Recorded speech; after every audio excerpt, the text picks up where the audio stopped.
Okay, hi everybody, and welcome to our 47th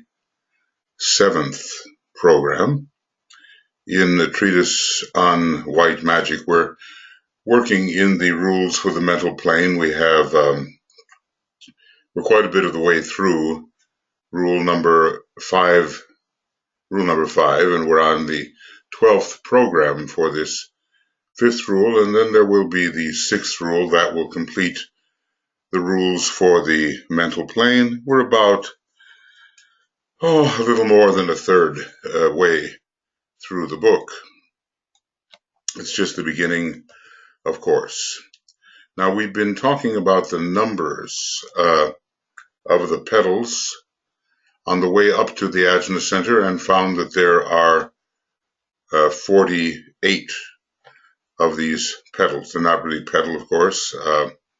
It's a way of symbolizing or an expression of force and its apparent effect in matter. And so we continue here.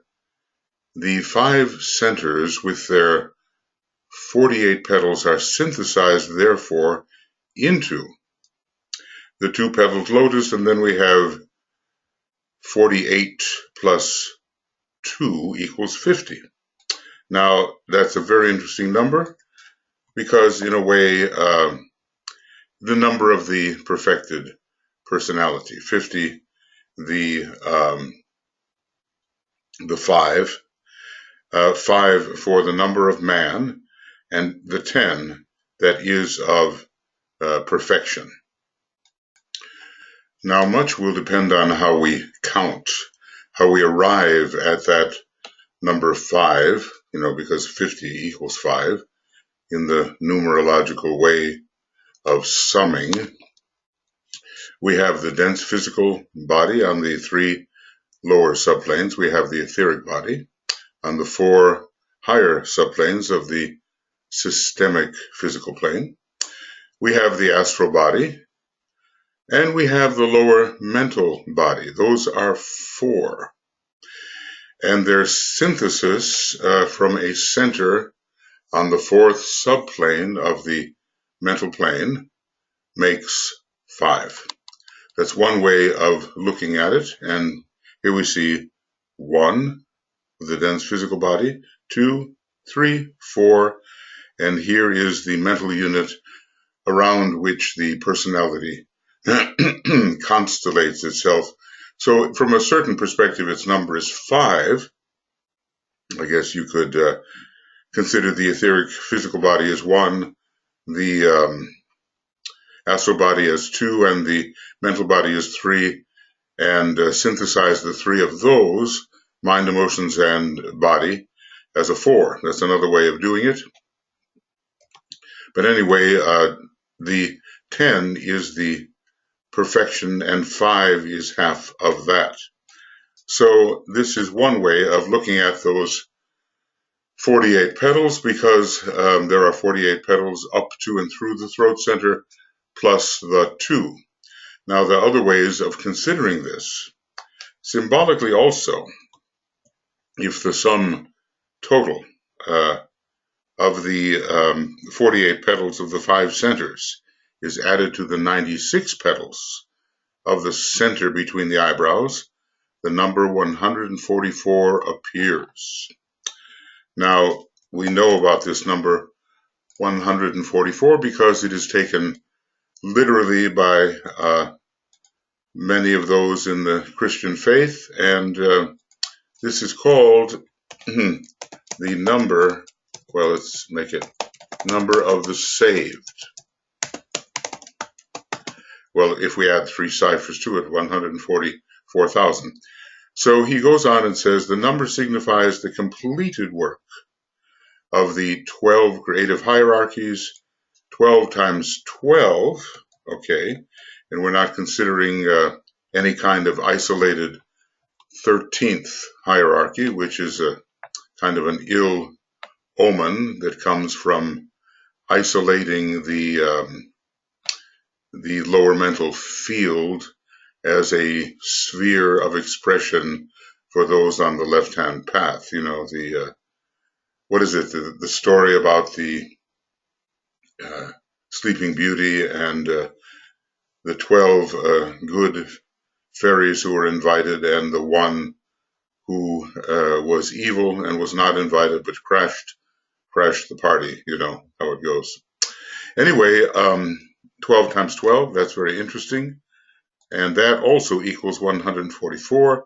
And thus the bringing together of the subjective, okay, very good.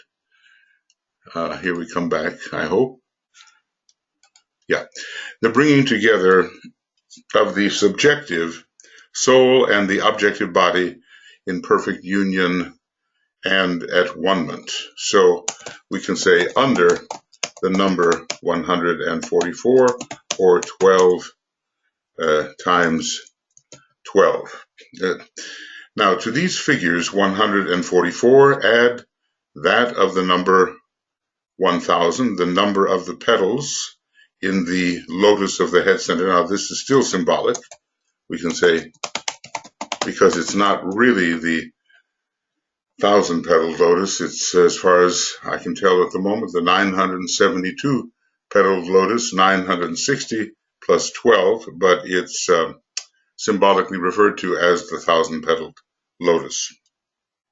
So the number of petals in the lotus of the head center, and you have the number of the saved in the book of Revelation. Not Revelations, but Revelation. I guess that was one of the errors that was always creeping into these books. It's there's no plural there. The 144,000 who can stand before God for the three ciphers which are found indicate the personality and its three vehicles. So we have the fulfillment of the creative hierarchies and the consummation of the personality development. The fulfillment of the three of the, okay, let's see, right here. This is what we have to have. The fulfillment of the three vehicles of the, let's just say, of the 12 creative hierarchies. CHS, let's see if I have that. No, I don't. CHRS. Okay, I'll just spell it out. Okay. The fulfillment of the 12 creative hierarchies and the perfected personality, indicated by the three ciphers. So they can stand before God because they are perfected. So they are, in that respect, they are saved from the immersion of consciousness in the lower levels and the entrapment of consciousness in those levels. That's one of the things that salvation can mean. It doesn't just mean going to a certain environment called heaven and staying there. Okay, so they can stand before God. Let's see. Okay, before God. For the three ciphers which are found indicate the personality. When man has completed within himself the great work, and in a way man is the great work, when the number 144,000 is seen as symbolizing his point of attainment, then he can stand before God, standing now not only before the angel of the presence, but before the presence itself. It's the, we can say, the angel of the presence introduces man to his monad, to Shambhala, to Sanat Kumara earlier than would otherwise have been possible. So we can see the deep esotericism hidden in these numbers, and of course I've often thought it's a good talking point to certain people who take these numbers literally as indicating that many people to be saved. Of course, it's far too few, so I don't know how they deal with that because there are, let's say, millions and millions of believers in the Christian faith, and one believing and accepting Jesus, let us say, is to be numbered among the saved, so far more than 144,000. But this seems to me a bridge which can be used to transfer into a more occult worldview. And I always like to include the word spiritually occult because it somehow it raises the vibratory level of that word, which has often been associated with some pretty dreadful and low practices. Now, when we are speaking of the completed work of 12 creative hierarchies, we have to remember how very high in the scheme of things are the upper hierarchies, the higher hierarchies. If I could go here, let us say, and remind us of an astonishing thought, I think. The very higher hierarchies on the still on the cosmic physical plane are perhaps even above the rank of the solar angels.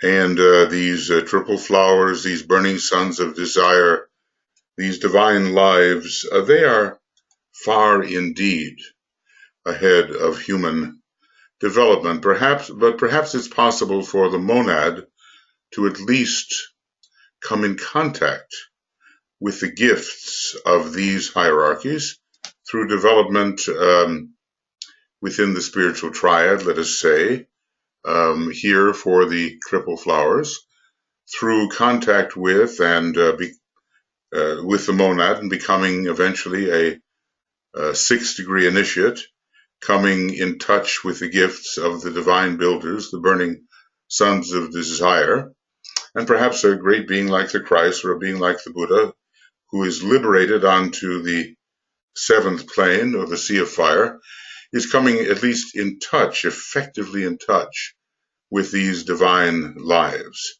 So it would be the work of these creative hierarchies as related to the possible progress of man, but not, I think, the coming into expression of man as a being of equal rank to these higher hierarchies.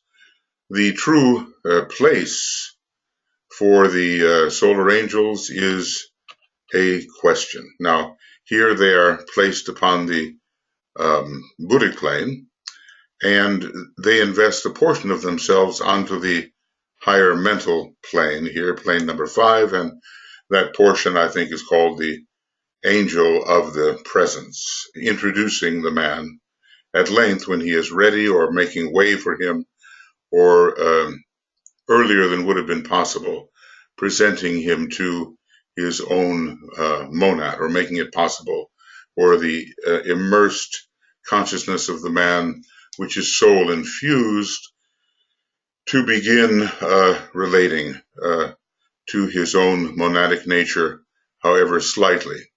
So really what's going on these 3 higher planes, and even on the Buddhic plane,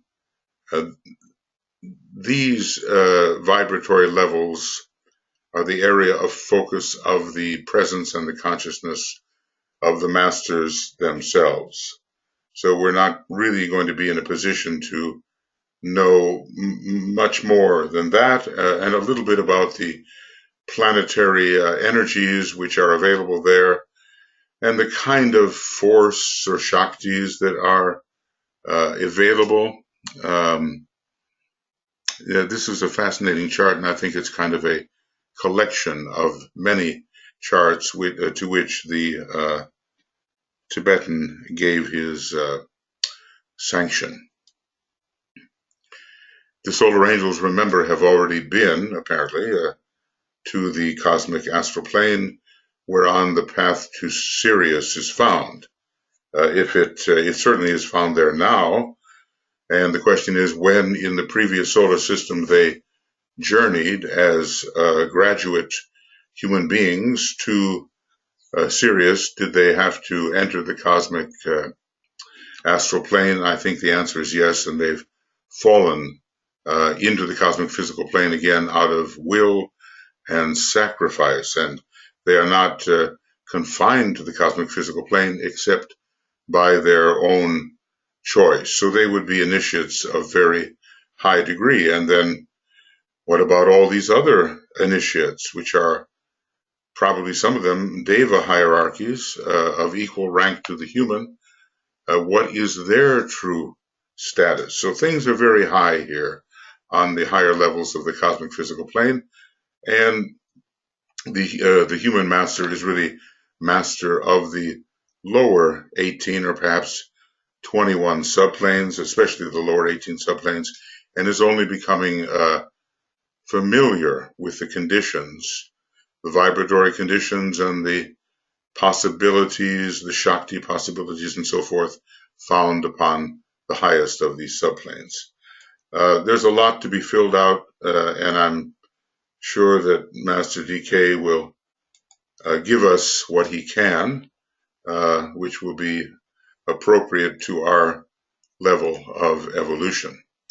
Right now, we have a lot of work to do on much lower levels. All right. Well, I wonder, can we move on to the next section? There are about 11 pages left here. We're on page 2000 right now. 2, 3, 4, 5, 10, 11. Okay. 200, and then actually in the book it will be until the end of page 208. So I don't think we can finish this in this section unless we make a longer program, which the transcribers don't like me to do. And anyway, I have a webinar coming up. Let's just see how far we can get in this process.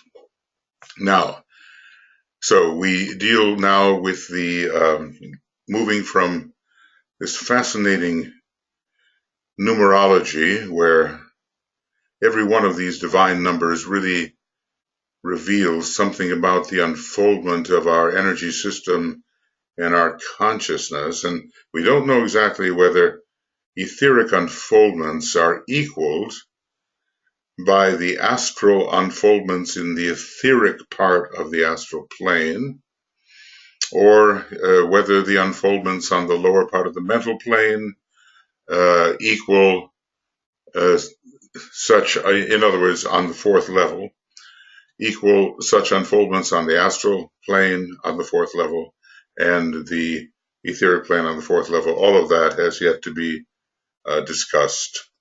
But suffice it to say that, like a lotus, we are unfolding after many, many lives, and a consciousness of that which is forever present but undetected begins to dawn upon us.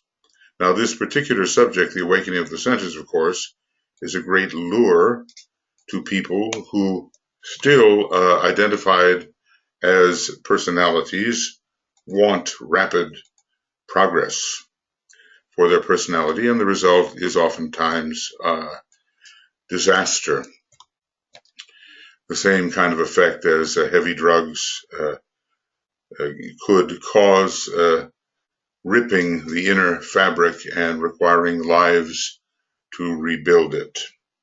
The question now arises, says DK, how can this awakening and this coordination be brought about? So there is the stimulation of the center coming into greater livingness, but then there's also the mutual adjustment between centers which are to be related to each other, and that no doubt there's some kind of divine proportion that is desirable in the case of every individual, and many people are in transition in working out that particular proportion between, let us say, the amount of heart center unfoldment compared to the amount of solar plexus unfoldment, the amount of throat center unfoldment compared to the amount of sacral center unfoldment, etc.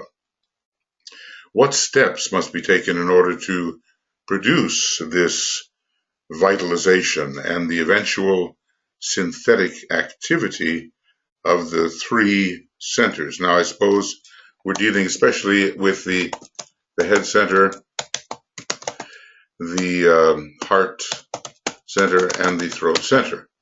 Now, these are the three centers that the three major monadic rays are principally focused within. So the first ray, obviously, in the head center, the second ray in the heart center, and the third ray, monadic type, in the throat center. There are 7 types of monads, but I'm talking about the ultimate 3. Faced with these questions, the true teacher finds a difficulty. It is not easy to make clear the esoteric and paralleling activities which are the result of character building. Now, I guess many students find perhaps this a boring subject. Is this a boring subject to us? It is a necessary subject, and we are guarded against a unwholesome, unholy veering off towards the left in the past and form by taking into consideration the importance of character building. So we have to, really build into ourselves as soul-infusing personalities the good, the beautiful, and the true, to whatever extent we can, remembering that these are the names of great beings, he tells us. And that is, I think, an astonishing idea, the names of great beings. So oft the aspirant is anxious to be told some new thing, and when he is told some old truth, so old and so familiar that it fails to call forth a registering response, he feels that the teacher has failed him, and so succumbs to the sense of futility and depression. Let's just say he's not getting anywhere. That's the sense that may come about. Am I making progress? The student asks himself. However, this must be met and the question must be answered. I will state, therefore, the necessary requirements as succinctly as possible. I mean, you can imagine the volume, is there such a word as voluminosity related to volume? The voluminosity of Master DK's learning and how, given time, space constraints, it would be impossible for him to offer to us all that he knows, and certainly unwise. Not only could we not assimilate it, but it would not be appropriate. So yes, so much time in which to work. He probably knew, or he hints that he knew later, that Alice Bailey would have 30 years of work with him before it was necessary for her to pass on. And he had to complete minimally certain kinds of books and presentations during that period. So he can't tell everything. Hence the question of succinctness. And we will sometimes wonder when he says he's being succinct, he's presenting a lot of information, but for him, it is succinctness. Okay, so he'll state the necessary requirements as succinctly as possible, giving them in their sequential order and according to their importance from the standpoint of the average aspirant. He's always speaking to the average aspirant, which he says we are, and he says if you don't think you're that, you're in the danger of pride and thinking of yourself as special, and the separation enters in, and that is a retardation. Let us then enumerate them in tabulated form, and then we will deal briefly with each point. So, character building, the first and essential requisite, and the great law of karma is supposed to help establish a basic foundation of good character. The law of karma. Okay. Well, I'm going to, sorry, I'm going to do it. Law of karma, L-O-K. Okay, we already have it. So the law of karma is to establish a basic foundation of good character. At least energies will not be misused. Then comes the question of right motive. There, it all boils down to the right-hand path and the left-hand path. So a motive which sets a person on the right-hand path, a vision which animates and inspires, that vision being one of group life and eventual realized oneness and complete cooperation with the divine plan and the eventual registration of the divine purpose. These things have to be well established in the individual.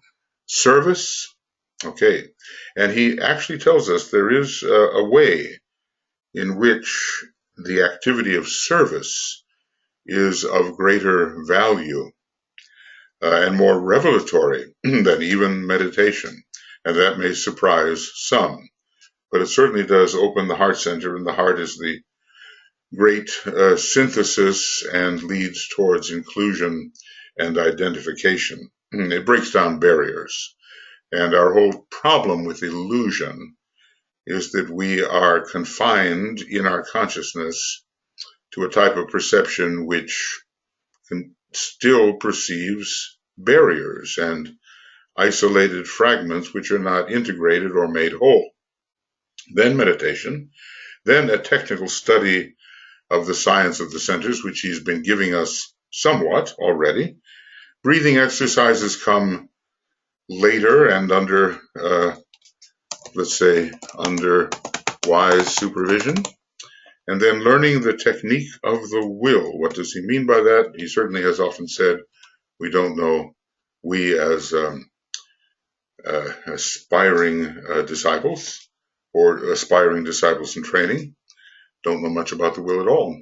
The development of the power to employ time, and I would say, and thus master the chaos of Maya, mastering the chaos of Maya, remembering,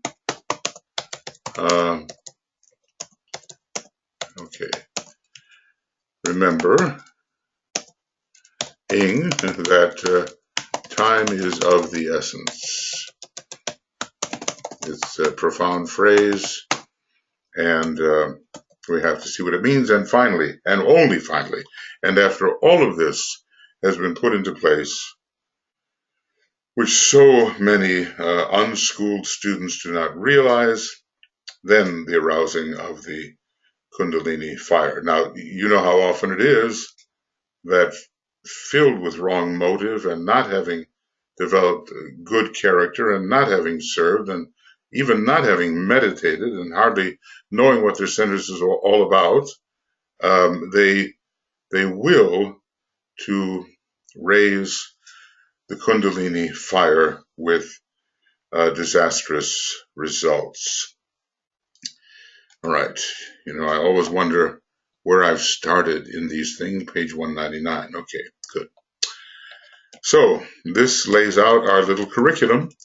The last and ninth point will not be considered at this stage of our training, and the reason is obvious, I guess. If we don't know what that reason is, we're not initiates of the 3rd to 5th degree, and the deliberate arousing via the Ajna center of the Kundalini fire is not on our immediately necessary agenda. We have a lot more to take care of and to clean up. Most aspirants are at the stage of the 3rd and 4th points. And you've seen in the Arcane School and in the work of Alice Bailey, this very strong emphasis on points number 3 and 4, meditation and service, and are just beginning to work at the 5th and 6th. He's provided a lot about the centers and the breathing. Occasionally, a breathing exercise is offered with certain counts for the inhalation, retention, exhalation, retention, impression. But it's the thoughts we think while we're doing it that are important, and not just the manipulation of the air currents and the counting of numbers. So the thoughts are being entertained are that which is of importance in the breathing exercises. So stage at the 3rd and 4th point, and just to remind ourselves, service,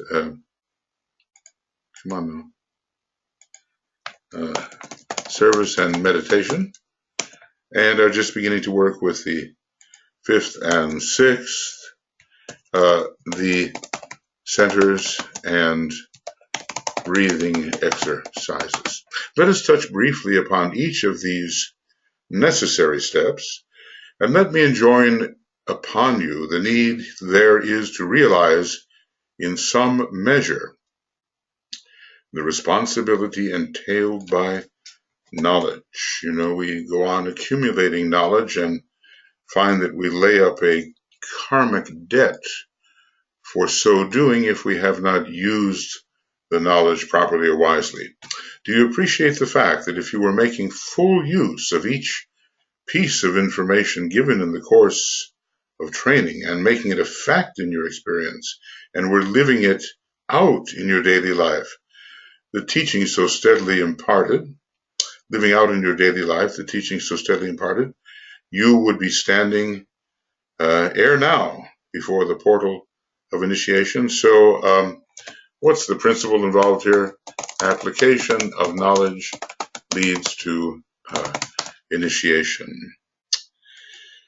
But apparently, the hint is very strong here in this sentence that we're receiving a lot of knowledge and we're not applying what we know. We're like a starving person who's just eating more and more and not assimilating it, and it leads to a kind of congestion and sickness, and it doesn't really help the system. Do you realize that truth has to be wrought out in the texture of daily living before new truth can be safely imparted? So now, facing the year 2025 and the offering of the new dispensation, what do I so frequently call it, installment, we have to ask just how much of the great teaching given in installment 2 have we assimilated and applied. And I think a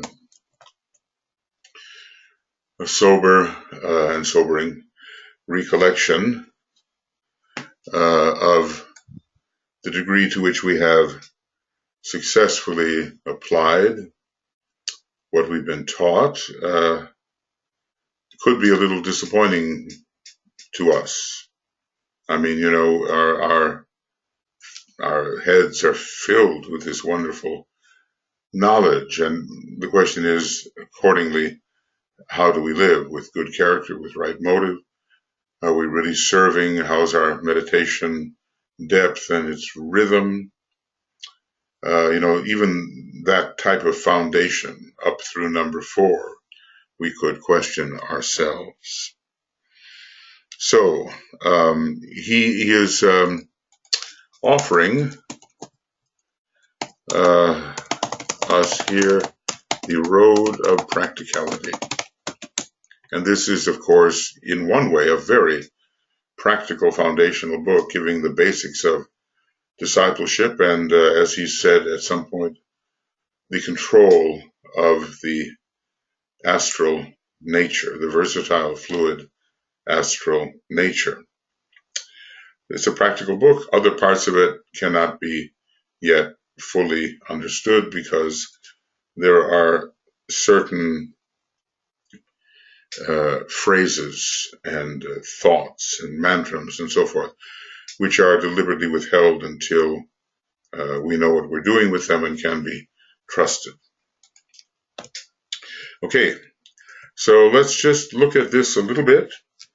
The review of these 9 points, interestingly enough, of course, 9 is always considered the number of completion before a new cycle is undertaken. So, character building.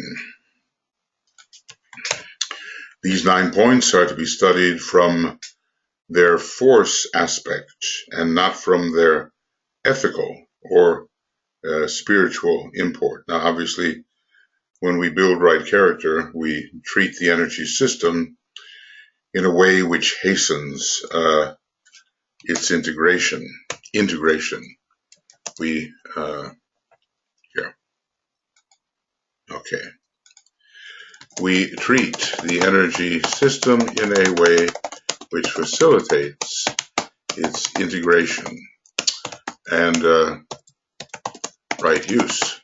So not so much from you should do that, you shouldn't do this, not from the point of view only of right behavior, let's say, and what consciousness will arise, but from how force is to be manipulated, or what a particular phase does with regard to the manipulation of force. How force within the system is to be manipulated. It is the, quote, world of force into which the initiate enters, and it is the training he receives as an aspirant that makes such a step possible. So we are, and let's just say that Master DK's ashram is a training ashram. Maybe they all are in a way, but he is specifically to train aspirants for initiation, the first 2 initiations mostly, and occasionally the 3rd initiation. Each of us enters life with a certain equipment, the product of past lives of endeavor and experience. And I suppose a little analysis of the condition in which our energy system was found in the earlier part of our life will tell us something about the legacy we have carried over. And then now later in life, we can evaluate and see whether there have been changes and whether those changes have been for the better towards the introduction of soul energy and the integration and harmonization of the various energy flows within our energy system. So the past has given us what we're born with. That equipment has in it certain deficiencies or lacks and is seldom of a balanced nature. I guess if we're honest about this, I know I would. I think I entered, life in some kind of unbalanced nature, maybe too much mentality, or certainly too much nervous chaos, too much Aquarius doing that, and all that is settled down through the lessons of life. One man is too mental, another is too psychic. Notice the two. It's a question of exaggeration and minimization, over and under emphasis. Excuse me. Minimization. Okay. Over and under emphasis. Excuse me. A third is primarily physical, and still another is too mystical. We can say, mystical and impractical, and longing for a different state than that into which he or she has been born. One man is sensitive, irritable, and impressionable. You can always almost feel the different planets and signs of the zodiac leading towards these states, the Neptunian mystical state and the Mercurian mental state, and again, the psychism of Neptune perhaps, and Vulcan and Saturn inclining towards physicality and so forth. Anyway, another is the reverse of these qualities. One person is centered in his animal nature, so too much Mars, or is strictly material in his outlook on life, Mars and Saturn, and of course the constellations associated with them, whilst another is visionary, Jupiter, Neptune, and free from the sins of the flesh, but maybe not fulfilling his obligation to the physical form of humanity. So let's just say there are so many imbalances. And later in life, we have to assess what they are and correct them. Well, not too late. If you get to be my age or the age of some of my associates in your 60s and 70s, so forth, you better have done some work on this. But, by the time we're in our 20s or early 30s, we certainly should get a clear idea of how the balance or imbalance of our energies are impelling our life process in positive or negative directions. The diversities among men are innumerable. So that's the study of character, right?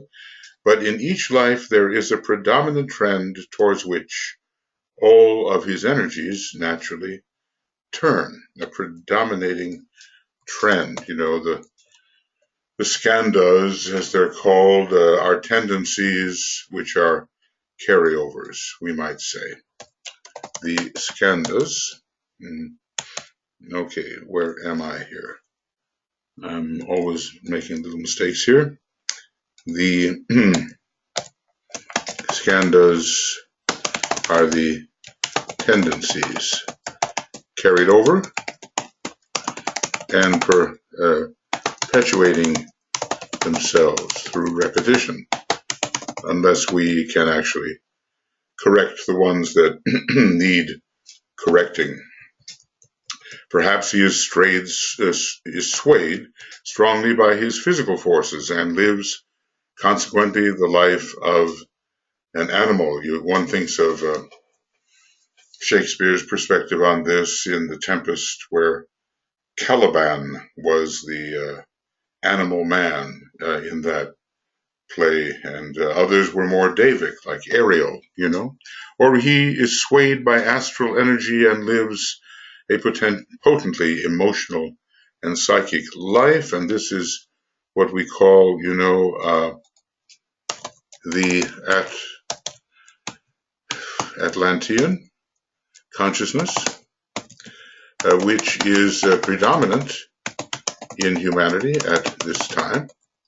Still, we have this hangover from Atlantis, and although the number of mentally focused people is growing, it's still a minority. So many people can be reached primarily through their solar plexus and through fear, acquisition, maybe idealism. So that is a prevalent approach.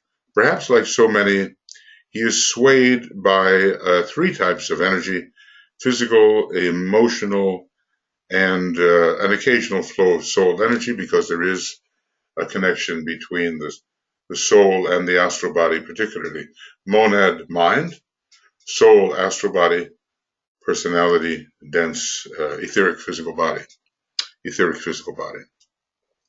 The point to be remembered is that the bodies in which we as souls are functioning constitute primarily energy bodies. So let's just say, we all have a different energy condition. And we must be aware of it in a clear and detached manner. Now, as disciples, we do want to separate ourselves from emotional reaction to that which we find. It's easy to get upset about the condition one is in, and to have kind of a esoteric inferiority complex about what it is possible for one to accomplish. Those kinds of emotional reactions, either depression or some kind of overenthusiasm or exaltation, they are both undesirable if they last too long, if perpetuated. So anyway, these vehicles, they are atomic in nature. They are composed of energy units, atoms in a state of constant flux and movement, and find their place in an environment of a similar nature. Acting as the positive nucleus in these energy bodies, and at present, in the majority of cases, relatively static, is the soul. So DK is trying to awaken the soul in his readers so that we may truly become the soul-infused human being. But we know that for the majority of people, they may be oriented toward heaven, but they're not oriented towards the soul as the center of their identity on a higher plane. There's still a duality there. There's I, who I am, and then maybe there's something, a soul, that I have and am not wisely identified with. So occultism corrects this dualistic misapprehension and stresses our own identity as a developing soul and one that has great potential before it, not simply a single life of development followed by a harsh judgment. So this soul, it exerts as yet little pressure upon its sheaths, that exertion of pressure. This exertion would be Vulcanian, let's call it the planet of pressure. Vulcanian, let's see if we can make that added to the dictionary. And identifies itself with them, which is wrong identification, thus temporarily negating its own intrinsic life. This is, now we might say that esoterically, this is the extroverted soul. It doesn't mean that, you're happy and joyous and outgoing and so forth. In your personality nature, let's say a lot of Jupiter making you an extrovert. It has to do with the direction in which your consciousness is oriented. Does it truly realize its own center, or is it engaged identificatorily, can I use such a word, invested in its own perceptions, in the not self? It turns out the not self are really eventually self-perceptions. It's all the self. But are we invested in the external, or are we turning inward and finding that indeed we have and are a soul at the center of all of this personality experience? Right, we're dealing with character building.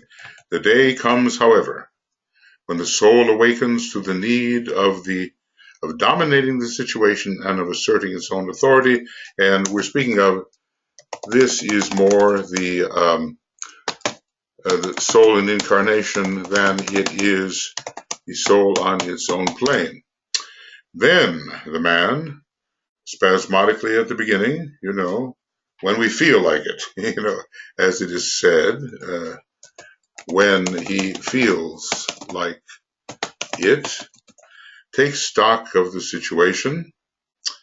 He has to discover first which type of energy predominates and is the motivating force in his daily experience, let's just say, hence the study of astrology and the rays. And having discovered this, he begins to reorganize, to reorient, and to rebuild his bodies. Because they are in a certain condition, and he realizes that that condition is relatively undesirable compared to what he might accomplish spiritually if these vehicles of expression were in better, more soul-aligned condition. So the whole of this teaching about character building can be summed up in the two words, vice and virtue. Now, vir has to do with life, virility, vitality, strength of radiation, and so forth. And when we come to a word like vice, it suggests being held in a grip, confined and imprisoned within a small area, when we could, in fact, break through and out of that area and experience a much wider life. The life more abundant is coming, but it's not coming for those who are, as the old television program used to say, caught in the jaws of the vice. I guess I was just a kid, and I used to see that on TV, but it made an impression upon me. When you cannot be free from your own low desires, you are living the world of vice, and you are caught in the world of vice. Now, hopefully we're learning how to disengage through understanding more what we really are and identifying as souls rather than through desire, identifying as the vehicles. It's quite simple. As we describe it, it's just maybe difficult to do. Vice is the energy of the sheaths, individual or synthesized as the personality, and controls the life activities and subordinates the soul to the sheaths and to the impulses and tendencies of the lower self. Now, it's interesting because the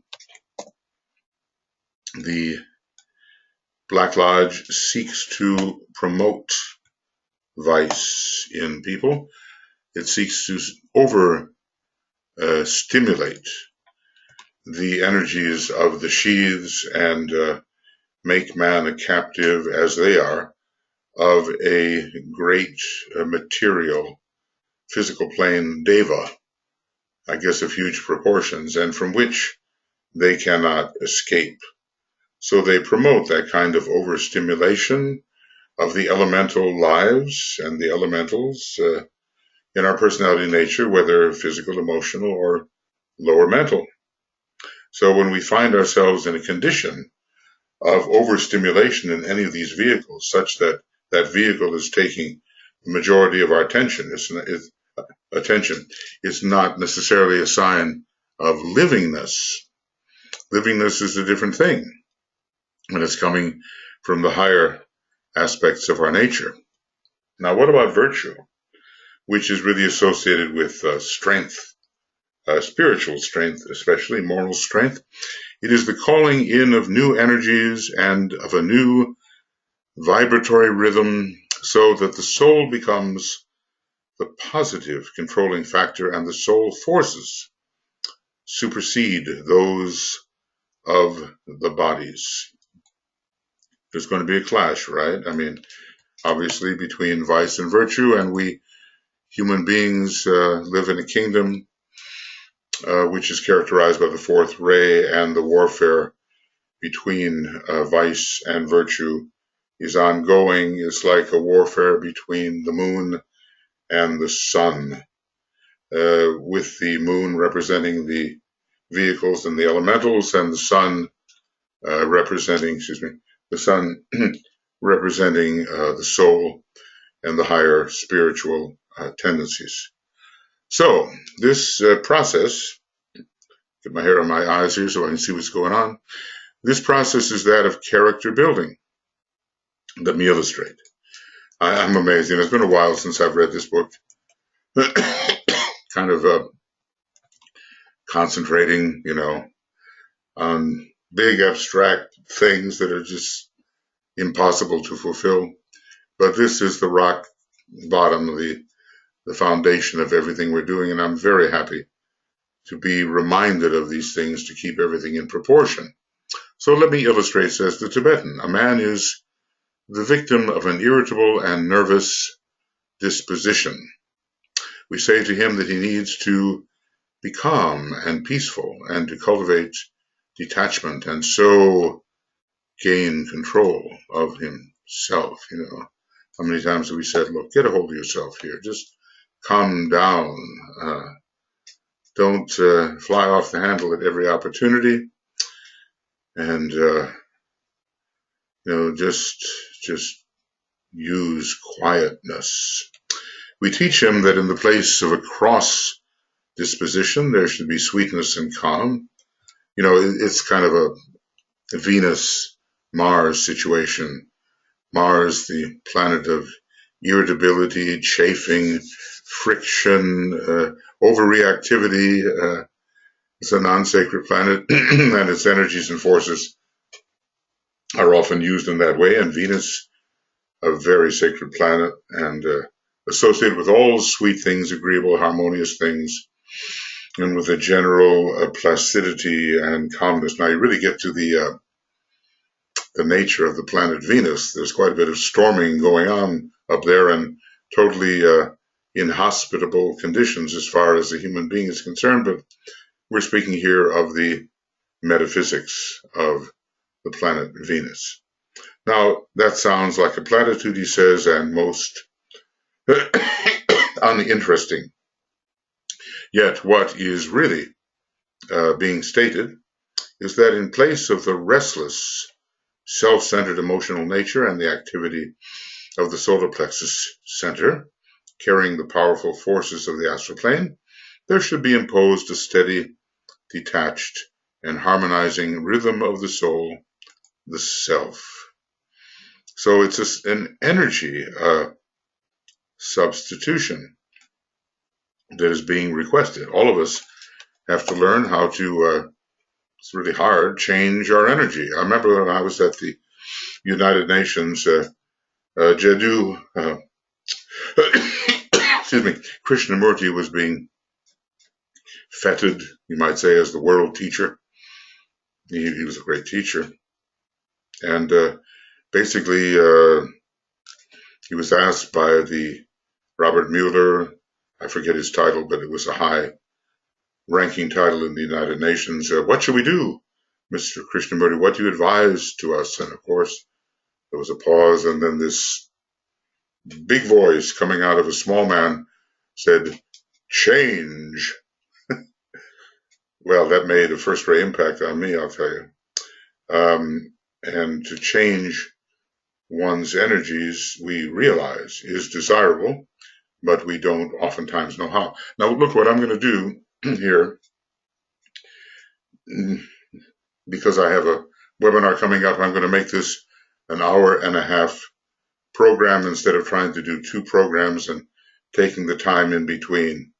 So we'll go on now for another half hour, roughly, or so.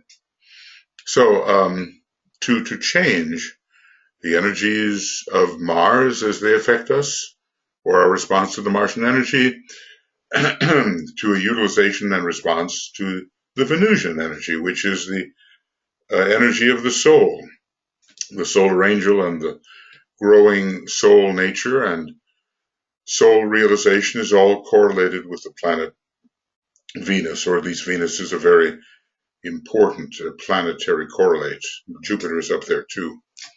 So this work of imposing A higher vibration on the lower is character building. All right, well, that's a great definition, and I'm just going to kind of enlarge it because it's so good. This work of imposing a higher vibration on the lower is character building. The first prerequisite upon the path of probation, which we do know does begin before the first initiation can be taken, and signals work in the unfoldment of the latter part of the fifth petal of the egoic lotus. As I've said before, when that fifth petal is completely unfolded,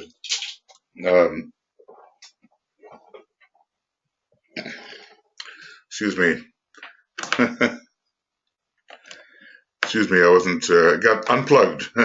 When that fifth petal is completely unfolded, we have the initiate of the first degree. So this is right now the first prerequisite upon the path of probation. Some people say probation lasts all the way past the first initiation until one becomes truly an accepted disciple, at least midway between the first and second initiation.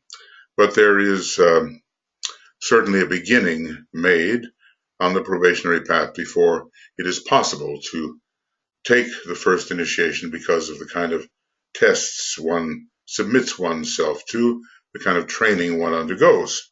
On reading this, the earnest student can begin to sum up his energy assets. He can tabulate the forces which he feels control his life, and thus arrive at a reasonable and truthful understanding of the forces which require to be subordinated and those which require to be strengthened. Too much of this and too little of that. And DK has told us that our virtues are often the cause of our vices. We just exaggerate and overemphasize certain virtues and create an imbalanced situation. So it's often where we feel we are strongest that some type of force radiation is coming out that is actually weakening our relationships with the environment, and is not these radiations are not a sign of good character at all. So we have to be careful where pride may come into the picture, and where we say, "Oh, I'm really good at this," and within it may be hiding a kind of vice, a kind of attachment, a kind of circumscription, which is holding us in lower consciousness and in lower energy effectiveness.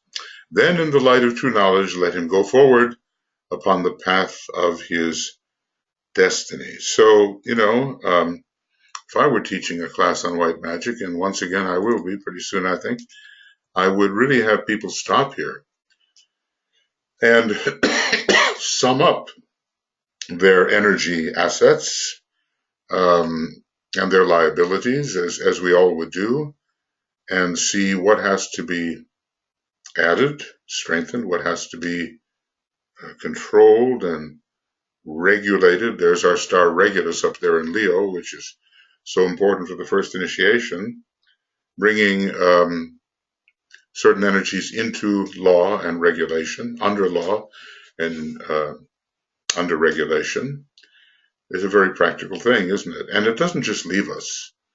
We can say, "Oh, well, now I'm an initiate of this degree or that degree, so I've left character building behind." But I'm sure that when facing the demands of the fourth initiation, let us say, very solid sacrificial character has to be established. Otherwise, one simply cannot go through the ordeal. So do we understand then this work of character building? The imposing of the higher vibration on the lower is character building, and we've said it before, the higher vibration is virtue, and the lower vibration is vice. It couldn't be easier to understand. It couldn't be more fundamental, and it requires a great deal of honesty on our part. Now, there's a lot of people out there who are going to tell you about your virtues and your vices, but these have to be seen by ourselves.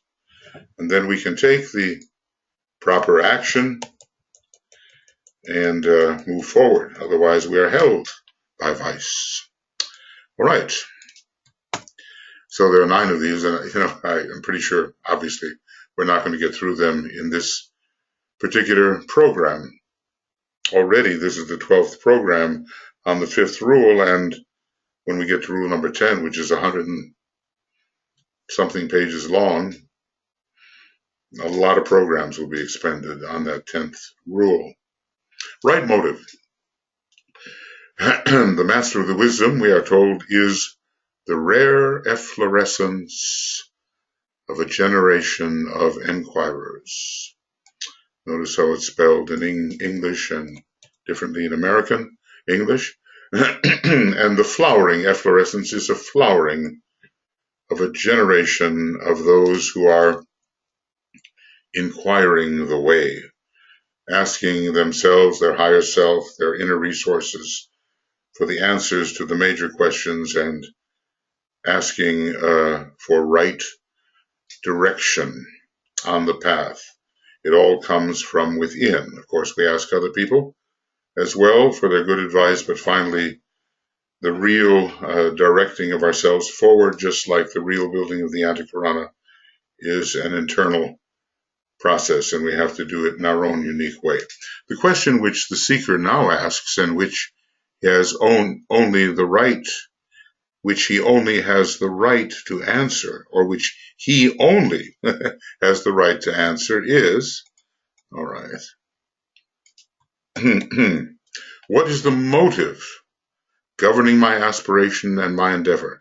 Why do I seek to build the true foundation? Why do I so diligently invoke my soul?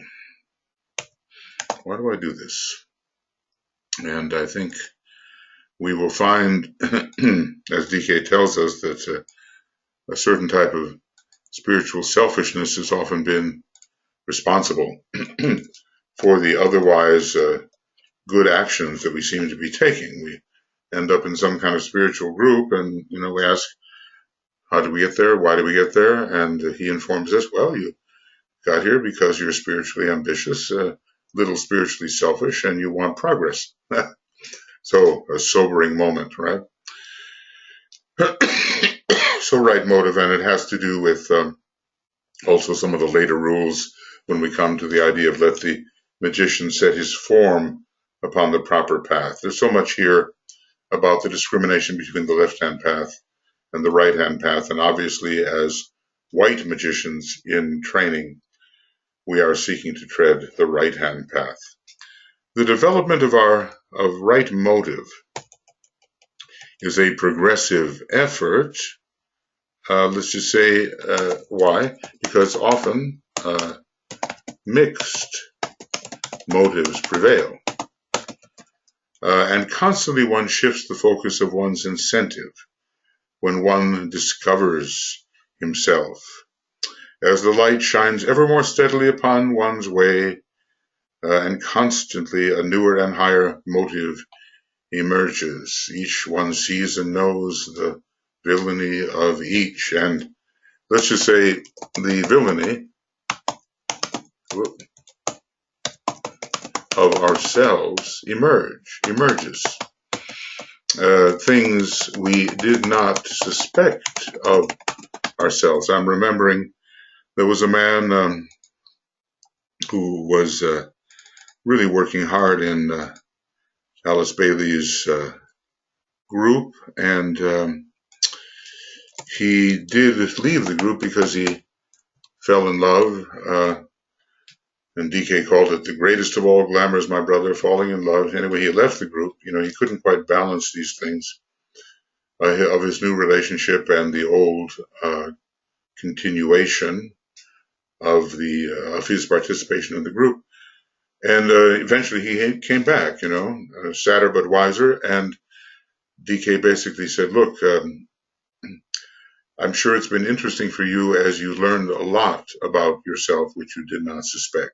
I'm paraphrasing what DK actually said there, but you learned a lot, Yeah, there were things about your nature you didn't realize, and being in this new situation, the revelation came to you, the light shone up first upon your character. And then later, once you solve those issues, it would shine upon the part within the divine plan that you could carry out. So again, let me illustrate. These are very practical examples. An aspirant in the early stages is practically always a devotee. There's a lot of sixth ray that we have been using, and just think of it. I mean, we've been involved for the last 2,000 years or so in the age of Pisces, and one of the major rays there is the sixth ray, and we're still in a great sixth ray cycle, even though we're transiting out of a more minor sixth ray cycle at this time. Lots of sixth ray to influence us, plus the general tendency of turning one's aspiration, one's desire, into aspiration and devotion as we want to rise. So an aspirant in the early stages is practically always a devotee. To measure up to the standard set by a loved friend and teacher, he struggles and strives and gains ground. And isn't this interesting? Because a loved friend, who is a master really, I mean, a master is a loved friend, is what I want to say.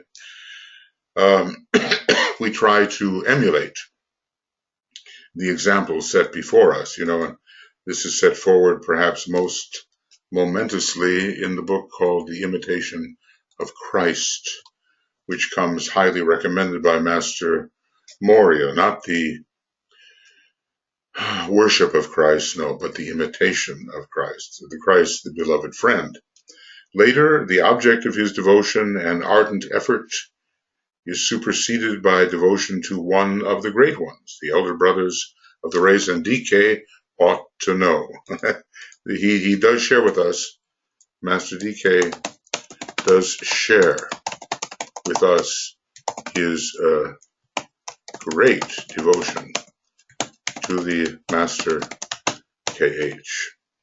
And that was a devotion which actually, according to the stories he tells, and those stories are very helpful, got him in a little trouble when he was, quote, a young man, which is telling us something about his status. Probably he was a second-degree initiate or thereabouts.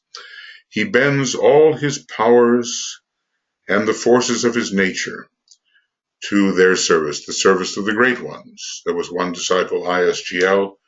He said, look, your real orientation is more towards us than it is towards those you serve. He loved the hierarchy, and thought always of the hierarchy. But maybe that was hiding some kind of thought of more rapid advancement rather than the spontaneous service of the loving heart. He was becoming a second-ray soul and was meant to go in that direction. The incentive is in its turn, surely and steadily superseded by a vital love for humanity. So first the love of hierarchy, understood, but then something wider and broader, the vital love, a living love. This is the Christ consciousness. And the love of one individual, be he ever so perfect, is lost sight of in love for the whole brotherhood of men, of human beings. So this is a recognized and frequent sequence. And, many go through that from the beloved individual to the masters, and from that perfect master to humanity as a whole, which is what the masters would hope to see in a human being who was attempting to follow in their footsteps. Unceasingly, as the soul takes more and more control of its instrument, and the soul nature steadily manifests through soul infusion, this too is superseded by love of the ideal of the plan, and of the purpose underlying the universe itself. So even beyond the group, even beyond any group such as humanity, is the love of the great ideal arrangement of all things in perfect relationship, which is what plan and purpose, when divine, represent. So this is how it goes. This is the sequence, and you can evaluate where you are in this sequence and whether you are perhaps living through a couple or three stages simultaneously. The man comes to know himself as naught but a channel through which spiritual agencies can work, and realizes himself as the corporate part, a corporate part of the one life. So that is lying ahead of us in its fullness. I venture to say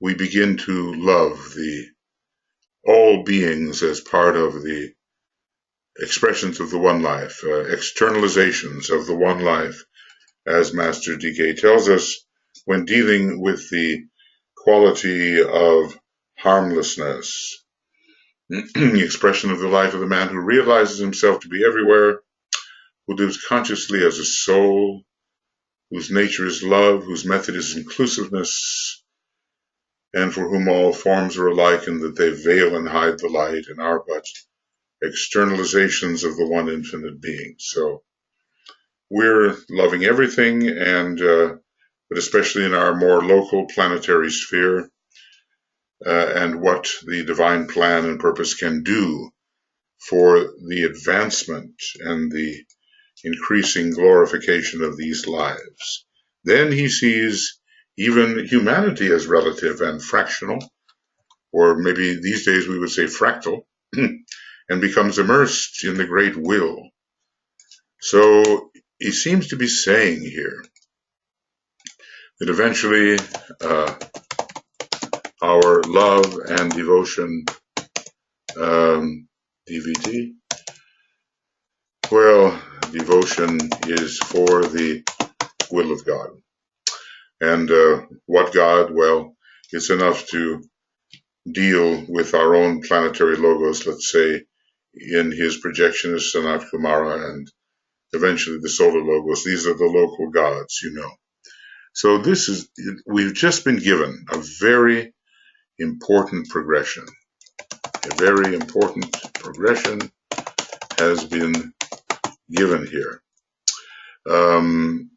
The aim, let's just say the nature of devotion and love, or let's say the objects, let's call it that, objects of devotion and love continue to be elevated from a beloved individual, as it is said, to a great exemplar, such as a member of the Brotherhood, to humanity then as a whole, and to the ideal of the plan and purpose, and eventually to the will of God. So you can begin to imagine Christ in the Garden of Gethsemane, expressing that love of the will of God. Not my will, but thine be done. Father, not mine will, but thine be done. Being absorbed into the divine will, which even seems in a way to be beyond what we normally call plan or even purpose. So what do we have here really? Individual, exemplar, humanity, Um, okay, humanity and the brotherhood of men. Whoop, plan. Well, let me change that to divine plan, divine purpose, and finally, the will of God, whichever God it is.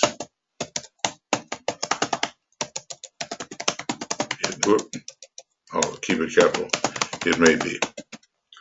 All right, so that is the question of what motivates us. Now, obviously, when things are going correctly, we are very far, very far from any temptation to tread the path of selfishness. And there are, many people who are tending toward that path. They may not realize it, of course. They think it's the most natural thing in the world, and it has a lot to do with the third ray, which is a major ray of selfishness, being out of proportional development with the second ray. And that's kind of interesting because he tells us that for the first ray monadic type of human being, love is the most difficult to develop. Now, let's look at our planetary logos. Fortunately, our logos does have a second ray soul, but our planetary logos is a first ray monad, and according to the nature of the monadic ray comes the development in time of the three divine aspects. So probably there's a compensation there because of the second ray soul, and our planetary logos probably can develop love more rapidly than if he were simply a first ray monad without a second ray soul. So, the imbalances here on our earth have something to do with the nature of our planetary logos. It's the only logos whose vehicles, periodical vehicles, namely the monad, soul, and personality, number 1, 2, and 3. Easy as 1, 2, 3, and then we have the cross, since we're fourth in line given Vulcan's presence, fourth from the sun. We're really a 1, 2, 3, and 4, and maybe the 5. Well, we're supposed to produce light, a great light demonstration on this planet. Obviously, every planetary logos has all the rays. All right.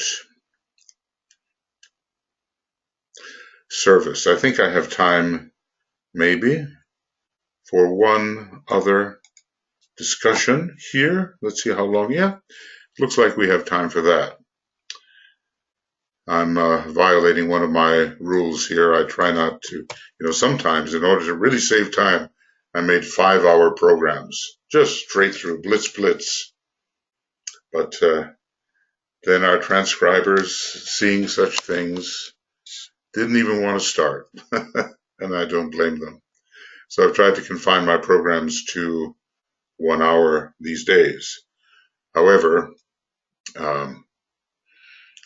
given the exigencies of today's requirements, I had to move a little beyond the hour.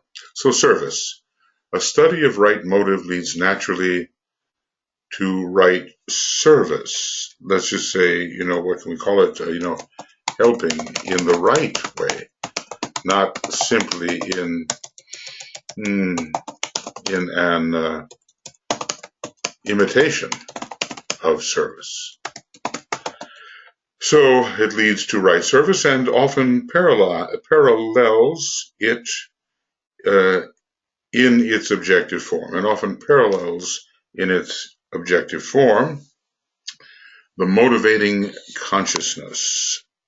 So, what do we consider our service to be? What do we consider service really to be? An esoteric psychology too, there's a whole development of the idea of service, and it's so often not what we think. It's some spontaneous outflow of our soul nature, really through our personality nature, and not so much running around and doing things, although that can be important too.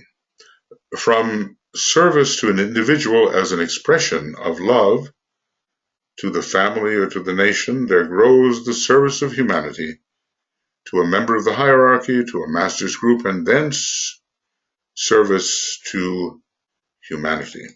Well, this is the thing that we, it's a question, and everyone has to submit themselves to it. Do I really love humanity? Do I really? Well, it's a platitude, and we talk about it all the time. And we certainly love certain individuals, but if love thine enemy is somehow followed a bit, and we understand it, then it's possible to love humanity filled with many individuals who are not necessarily attractive to us. In fact, matter of fact, they may be repellent to us or dangerous to us or abhorrent to us and so forth. We have to strip away the outer configurations and find the soul within and the spirit within. Eventually, there is developed a consciousness of and service of the plan, not so much of individuals per se, or even of a member of the hierarchy. Let's just say the service of the plan is higher than service of a member of the hierarchy. And that may seem a strange thing, but always the hierarchs are attempting to reorient us to the love of humanity from whence the true service comes, and not some kind of glorification of an idealized hierarchical figure whom we want to serve for motives which we must examine. So, eventually there is developed a consciousness of and service of the plan, and I suppose purpose will come into that later, and a consecration to the underlying purpose, there it is, of the great existence who has brought all into being for the fulfillment of some specific objective. So this would be, at first, be the planetary logos, and if our grasp is great enough, it will be the solar logos eventually. So what is the sequence here? Service the individual, from the individual to the family, to the nation, to the, and in here, of course, these are groups, and one's group comes into this. Some people consider the nation one's group. To, where are we here? Okay, to a member of hierarchy, to a master's group, and to humanity as a whole, and eventually to the divine plan and purpose. Well, we can see that these two go together. What is our motive, and what is the service arising from that motive? Now let us examine ourselves and see whom it may be, or what it is that we serve and why we serve. What is the orientation there? And have we finally developed this great love of the plan, love and devotion to the plan, which leads to service of the plan? Devotion, love, service. Another sequence let's look at it, is devotion, love, service. So let every one of us evaluate and see to what or to whom are we devoted, what or whom do we love, whom or what, and whom or what do we serve. And I think it would be a very interesting self-examination. Okay, friends, well, I've added an extra half hour on this program. So this is going to be the end of a treatise on white magic video commentary number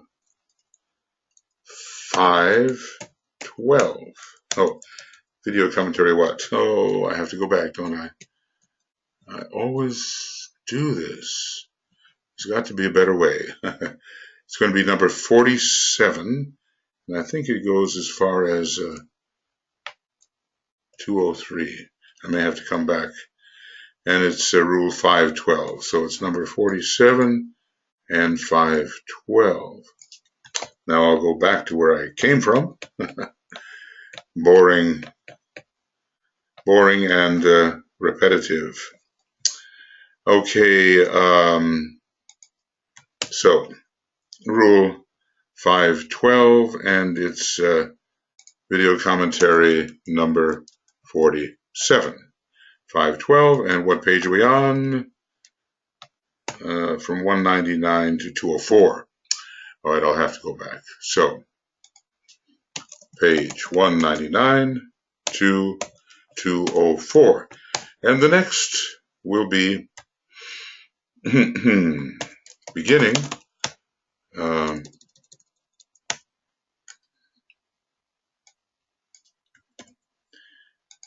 this will be beginning of a treatise on white magic video commentary number 48, and it will be rule